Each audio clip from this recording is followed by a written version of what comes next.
Assalamualaikum warahmatullahi wabarakatuh. Perkenalkan, saya Raisa Lutfia, mahasiswi Universitas Islam Al-Niri Banda Aceh dengan NIM 19070349.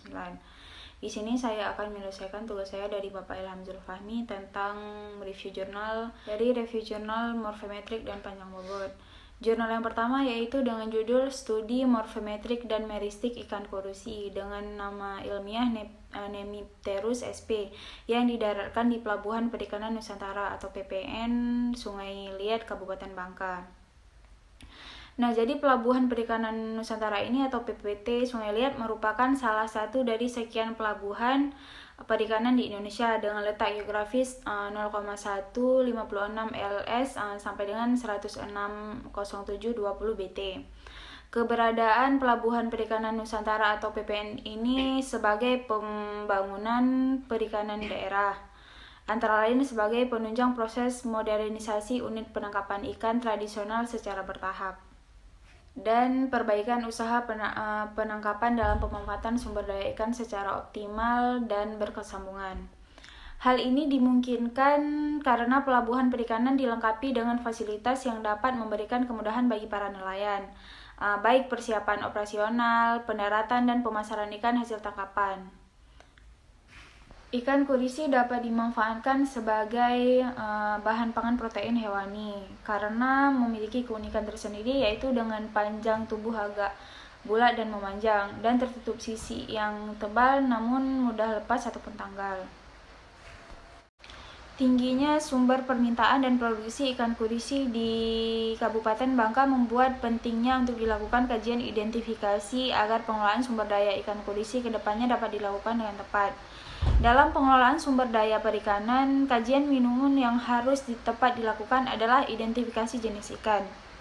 Identifikasi jenis ikan dapat dilakukan untuk memastikan penanaman jenis-jenis ikan secara ilmiah melalui analisis taksonomi menggunakan parameter morfometrik dan meristik.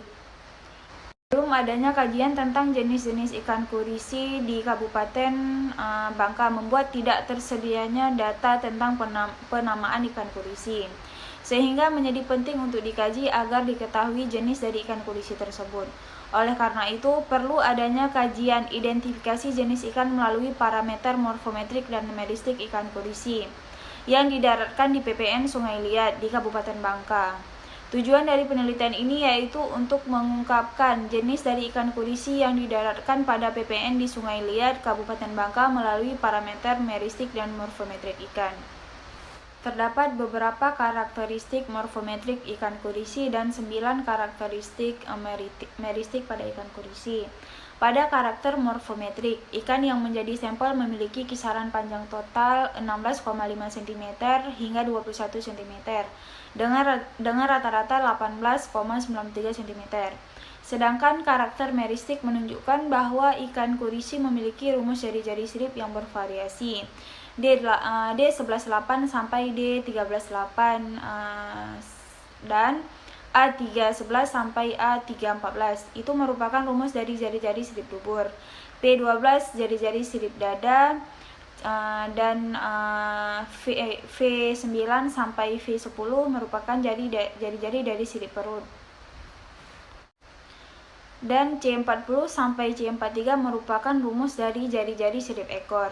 Sehingga dalam identifikasi menggunakan kunci determinasi menunjukkan bahwa ikan kurisi yang diidentifikasi selama penelitian berasal dari famili Nemiptridegenus Nemipterus dengan spesies Nemipterus japonicus. Nah, jurnal ini memiliki kelebihan, yaitu berupa kekuatan dari jurnal ini merupakan terdapat dari kesesuaian antara tujuan penelitian dengan hasil penelitian yang diperoleh. Penyajian datanya mudah dipahami, referensi yang dipakai sudah sesuai dengan materi yang digunakan dalam jurnal. Sedangkan kekurangan dari jurnal ini yaitu merupakan terdapatnya beberapa bahasa yang sulit dipahami oleh pembaca dari kalangan umum. Selanjutnya ada jurnal yang kedua yaitu tentang panjang bobot dengan judul jurnal Hubungan Panjang Bobot, Faktor Kondisi dan Persebaran Ikan Nyalian atau dengan bahasa ilmiahnya yaitu Barbodes binotatus valenciensis 1842 di Danau Tambiang, Bali. Pulau Bali memiliki 4 danau yang berada di 3 kabupaten, yaitu Danau Batur di Kabupaten Bangli, Danau Beratan di Kabupaten Tabanan, serta Danau Buyan dan Danau Tamlingan yang berada di Kabupaten Pateng Buleleng. Danau Tamlingan adalah sebuah danau berbentuk vulkanisme dan terletak pada kaldera gunung. Danau ini merupakan danau tada hujan yang berada di dalam sebuah cekungan endorsik yang terkurung dan tidak terdapat aliran masuk ataupun keluar danau yang jelas. Karakteristik komunitas ikan air tawar di daerah ini cukup unik. Kondisi tersebut dipengaruhi oleh beragam faktor sebagai suatu bentuk adaptasi ikan dalam mencari makanan dan berkembang biak. Suhu, fluktuasi tingkat permukaan air, dan kejernihan air adalah faktor fisik yang diduga memiliki pengaruh paling nyata terhadap persebaran ikan air tawar tropis. Komunitas ikan beriklim sedang secara umum dapat dijelaskan dengan cara membuat perbandingan dengan pola persebaran dan jumlah ikan. Seiring berkembangnya ilmu pengetahuan dan penelitian, pola distribusi spasial dan temporal akan dipengaruhi oleh aktivitas ruaya kelompok ikan di danau, hubungannya dengan kegiatan mencari makan, perkembangan ontogenetik, dan reproduksi. Danau Tamlingan dihuni oleh 7 spesies ikan, yaitu ikan zebra, ikan nila, ikan nilem, ikan nyalian, ikan seribu, ikan nyalian cendol, dan ikan nyalian bulu. Seluruh spesies tersebut merupakan ikan asing. Tidak ada data bahwa di Tamlingan ada ikan asli yang menetap sebelumnya. Ikan nyalian merupakan spesies asli Asia Tenggara yang tersebar luas di Laos, Vietnam, Kamboja, Myanmar, Brunei Darussalam, Malaysia, Filipina, Thailand, dan Indonesia. Lebih lanjut diketahui bahwa B. binotatus pada kondisi alami dapat ditemukan di sungai berarus deras, danau, sungai kecil di pegunungan hingga ketinggian 2000 meter dari permukaan laut. Ikan jenis ini umumnya digunakan sebagai indikator lingkungan untuk menilai degradasi habitat ataupun kesehatan lingkungan serta kesesuaian habitat. Lebih lanjut, ikan jenis ini dimanfaatkan juga sebagai ikan konsumsi dan ikan khas. Pola pertumbuhan ikan nyalian atau B. binotatus di Danau Tamlingan adalah alometrik positif. Nilai faktor kondisi diindikasikan berkaitan dengan aktivitas pasca memijah serta ketersediaan makanan di alam, sehingga diperlukan penelitian lanjutan untuk membuktikan dugaan tersebut secara ilmiah. Ikan nyalian menyebar di daerah litoral danau yang banyak tumbuhan airnya. Nah, jadi analisis dari jurnal ini yaitu memiliki kekuatan dan kelemahan juga.